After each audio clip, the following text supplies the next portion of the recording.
Hello world, my name is Leo and today we are reviewing slash discussing Crypt Custodian. This is a Metroidvania made by Kyle and Eric Thompson, and this is the same people who made the game Islets. Now, I've played a lot of great Metroidvanias in my time. Obviously, like Hollow Knight stands out as being one of the best. I've played Ori, Iconoclast, I've played a little bit of Owlboy, a little bit of Bloodstained. Metroidvania is one of my favorite genres, and I've played a lot of them. And Crypt Custodian deserves to stand among them as one of the best Metroidvanias I have played, in my opinion. Now, recently said something similar about a game called Lorelei and the Laser Eyes regarding the puzzle genre. And so, if you saw that, you might be thinking, oh, this guy likes to say that about a lot of games. But no, I truly believe that Crypt Custodian is a really amazing Metroidvania. I had played the demo during a Next Fest a few months back, and I really loved it and was looking forward to the full version, and the full version exceeded my expectations. I already thought it was going to be good, and it was better than I could have thought. And this game is being slept on hard. Like, at the time of recording, it only has around 800 reviews, and only like 2 people have done Let's Plays of it on YouTube, neither of them being really big channels. So this game is not getting a lot of attention, and I really feel like it deserves more attention. And so we're going to be going through it, and I'm going to be talking about why I like it so much through the aesthetics and the vibes, the structure, the story structure, and the gameplay. And we're going to go ahead and start with the aesthetics and the vibes. Right away, you'll notice that Crypt Custodian has a cartoon, like, drawn style. It looks very charming, it looks very whimsical. It's also, like, colorful. Each region looks distinct, and there's a lot of different regions in this game, and there's a lot of, like, especially cool colors. There's a lot of greens and blues and purples here, but you also have like reds and oranges and grays. And yeah, this game has just a very charming, colorful style. And that also translates to the character designs as well. Your character, Pluto, is just a very cute looking cat in a coat. There's a lot of ghosts that you're going to be finding, a lot of enemies you're going to be facing, and all of them have this kind of like cute, cozy, even like the enemies have like this cute, cozy kind of quality to them. Now, that's not to say that the entire game is just cute and cozy. It actually feels rather lonely. Like I said, this map is very big, there are a lot of different regions, and apart from enemies, NPCs and friendly faces are like few and far between. And especially in the areas where it's like raining or foggy or something like that, this world just feels very melancholic. If I had to compare it to another game, this game almost gives one-shot vibes in its overall like vibes and feeling, and that's kind of present in the music as well. This has a really good soundtrack, primarily made up of like sad sounding synths, lots of reverb present. There's a type of distortion being used in a lot of the songs that make some of the instruments sound like they're like underwater or in a bubble, if you guys like can picture what I'm talking about from a musical perspective. So yeah, extremely melancholy, extremely lonely. It's very, it is cozy and charming, but there's a sense of underlying sadness to all of it. And that is also very present in the story as well. And it very much matches the story. So, like I said, you play as a cat named Pluto, and Pluto has died and has gone to the afterlife. And you are banished to cleaning the afterlife for the rest of eternity due to some silly transgressions that you were deemed to have done. And the way this story is structured is actually very interesting. So you're going to be meeting a lot of other ghosts that have been banished, and all of them have these different like personalities and quirks and motivations. And your objective is actually to meet these ghosts.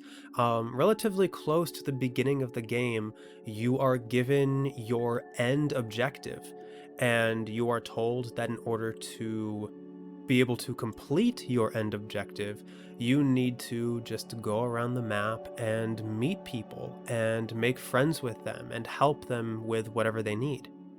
And these ghosts all feel different and unique from one another. Granted, some of them are more fleshed out than others. For example, there's one towards the beginning where you learn all about their like past life and a very close friend that they had.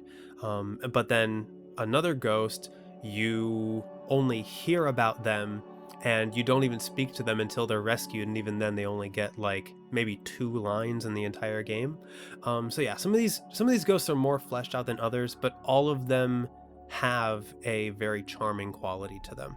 And so because of this structure, a lot of the game is actually just based around exploration.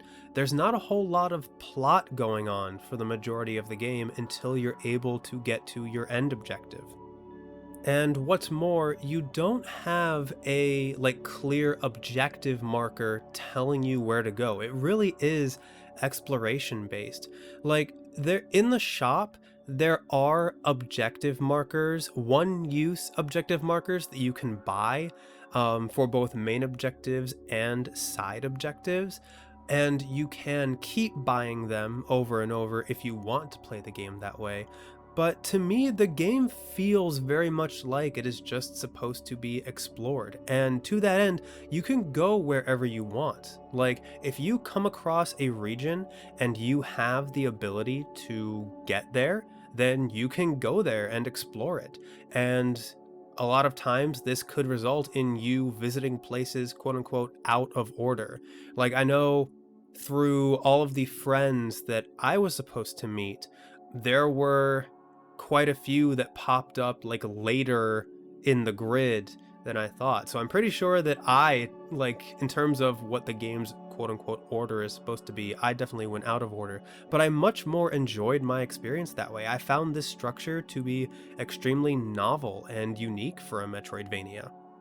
And in a way, it kind of emphasizes the like feeling of loneliness because you are looking for connections, you're looking for friends. The game is having you do that. And in a world like this, in the afterlife, friends are few and far between. And another point I want to make regarding this is that the game actually like felt long in a very good way. And I want to make a comparison to the last Metroidvania I reviewed, Bow Path of the Teal Lotus. In my Bow Path of the Teal Lotus review, I had said that the game took me about 15 hours to complete, and that felt really short, and that actually ended up hurting the game with how short it felt. That was one of the aspects I criticized the game for. Here, for Crypt Custodian, it actually took me slightly shorter to finish the game. I finished the game in about 12 hours, and that was taking into account completing all side objectives, getting 100% completion in the world, regularly stopping to like switch recordings, stuff like that. And this game actually felt longer than Bow Path of the Teal Lotus, and it felt longer in a really good way. It constantly felt like the world was engaging, and this story and trying to like make friends and help these people was engaging. And yeah, this story structure was one of the best aspects of the game for me. I've really enjoyed it. Now, what are you going to be doing while you are exploring the world in all of these regions? Well, it is a Metroidvania, and as always, that comes with a lot of platforming, a lot of combat, and a lot of collectibles.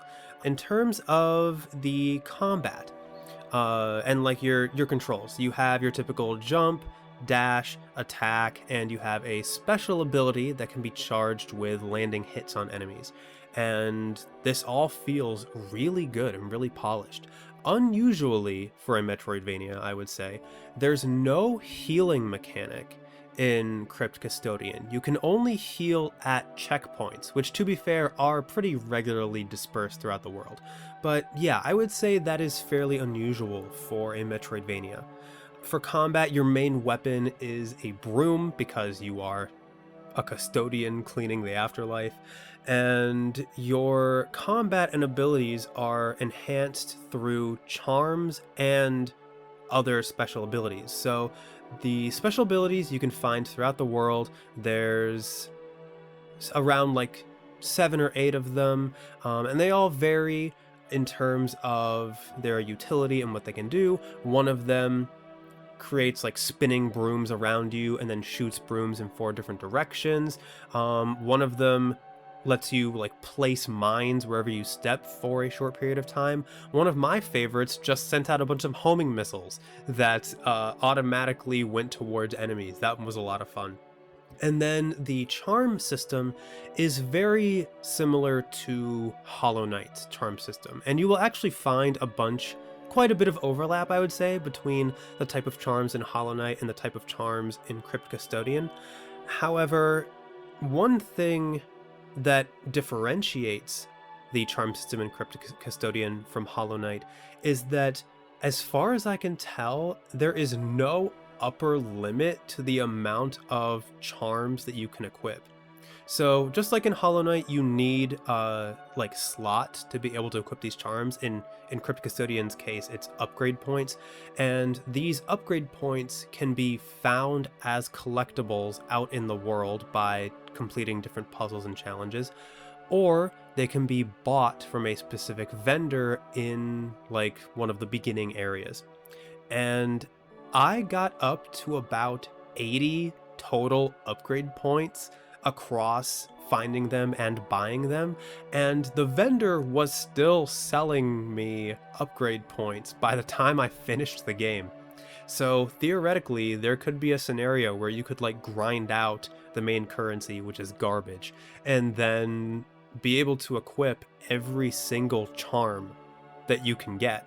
And yeah, what this leads to is it leads to a lot of room for different like build craft and stuff like that.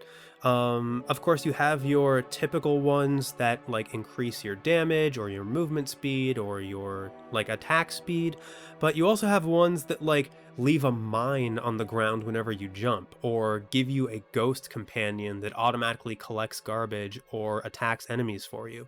Crypt Custodian has an abundance of build craft when it comes to its charms because of the no upper limit on the amount of upgrade points that you can have. And I think that's really cool. It allows you to feel really powerful without feeling like too powerful. I think the enemy scaling as well between the different regions is really good here. So you're always going to feel challenged, maybe unless you put like a ton of grinding in and end up actually equipping every single charm. In terms of the enemies and enemy variety, it all feels really great. Enemies have a variety of attacks, and you'll get to like evolved versions of those attacks later on, where you'll find enemies that look different but have the same attacks as previous enemies, except for they're more powerful. But while that sounds repetitive, it actually didn't feel repetitive. It actually felt good. Each enemy did feel like it was its own thing, and I never felt not engaged by any of the enemies that I found. There are plenty of combat challenges where you'll be fighting like waves of enemies as well, where you'll come across like a statue and all of the like bridges off the platform will fall away and you'll need to defeat the enemies to bring them back. So yeah, plenty of combat to be found out in the world. And then the bosses are amazing.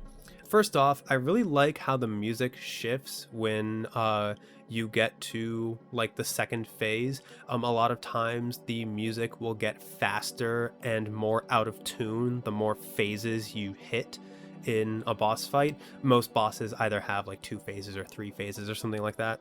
And all of these bosses felt like they were a proper challenge. Like, I died quite a few times to a couple of these bosses. They are surprisingly hard, but they were never like not fun. And some of them are super inventive. Like, there was one boss where there were like 2 parts to the boss, and one part would they would like alternate phasing in and out of reality when you dashed. And there was another boss that like took place on a roller coaster, and you had to like dodge between cars in order to avoid the attacks. It was a lot of fun, and all of these bosses were just like really well designed, and yeah, just super fulfilling to fight every time. Moving on to the platforming, if I had one critique, like one nitpick about the game, it's that the actual traversal of each region feels the same, if that makes any sense. Like, in terms of like the tile sets and the types of platforms there are in each region, and you'll see what I mean based on like the footage here, you'll come across a lot of like repeat platforms, like ones that are like long hallways that go along one side of the screen, or like big middle platforms that have a lot of enemies and stuff like that. The actual like traversal of the world feels the same across the regions in a way that I haven't felt with other Metroidvanias. And so that's one nitpick I would have with the game. However, this feeling is kind of alleviated by the fact that each region has its own gimmick that makes it feel unique. For example, the one boss that I was talking about, where one part, like the 2 parts alternate phasing in and out of reality every time you dash, the whole region is like that. And that actually really impressed me. I really liked that, where there were platforms and all of the enemies in the region would phase in and out of reality when you dashed. And that led to a lot of like strategic play, where especially with the enemies, where you were like, okay, if I dash, these 3 enemies will become real and these 3 enemies will not. If I go in and attack and then immediately dash, I'll be able to avoid this attack a lot easier. That one was really cool. There's another region that has like conveyor belts where you'll need to be careful with like trying to move backwards and forwards without like conveyor belts like sending you into a pit or something like that. Another one revolved around like platforms that revolved or rotated on an axis every time you hit a lever, so you'd need to like hit the lever and then really quick jump on the platform to get to the next area. It all felt really cool, and the new abilities that you get at like the end of each area are really cool too. Some of them are more situational than others, but all of them felt really good to use and all fit really well within like the parameters of the world. And so like the last aspect of the world, besides the combat and platforming, are the collectibles. And there are a lot of like platforming and combat challenges that will lead to collectibles as well.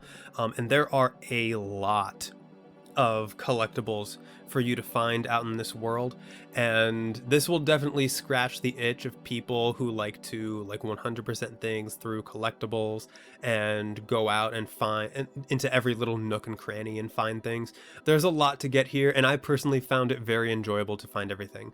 In addition to upgrade points and special abilities, you have different chests that you need to complete a combat challenge to open. There are curses where you need to like defeat a certain number of enemies with a debuff equipped. And if you are able to survive until you defeat that number of enemies, you get a reward. There are discs that you can find to put into the jukebox at the store for like to listen to the different music tracks. There's ghost kittens that work similar to the grubs in Hollow Knight, but one of my favorite probably actually my favorite collectible, was the photos. So every ghost friend that you make in each region, in that region there are photos that you can find that will tell you the story of, like, just a very small story of how that person died.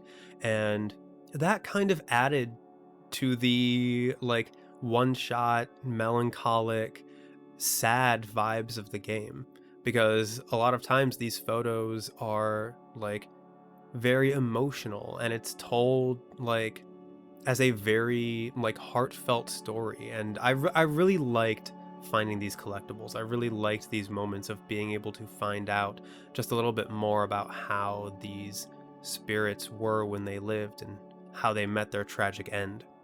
So yeah, between the aesthetics, the story, and the gameplay, there is a lot to love here. Again, like I said at the beginning, I have played a lot of Metroidvanias in my time, and Crypt Custodian, it does not try to reinvent the wheel. And there's no like grand story, there's no like background lore, there's not a lot of environmental storytelling here, but what is here is incredibly refined, incredibly polished, and the game is just focused on being a great time, and it excels at that. Between the cozy vibes, the charming cartoon aesthetic, the fantastic combat and progression and collectibles, and the just very unique structure of this kind of story, I had an amazing experience with Crypt Custodian, and I highly recommend it. Thank you everybody so much for checking out my review. Yeah, this one was a really good one, and if anything, it meant a lot to me that I could make this review as a way to like draw more attention to this game, because I truly believe that this game deserves more attention and more people's time. If you have any thoughts on my review, or if you've played the game yourself and want to give your thoughts on it, feel free to leave a comment below. I would love to hear any feedback or any thoughts and opinions you guys might have. And if you haven't already, please consider subscribing, ringing the bell, all that good stuff. And yeah, I will see you guys in my next review. Goodbye!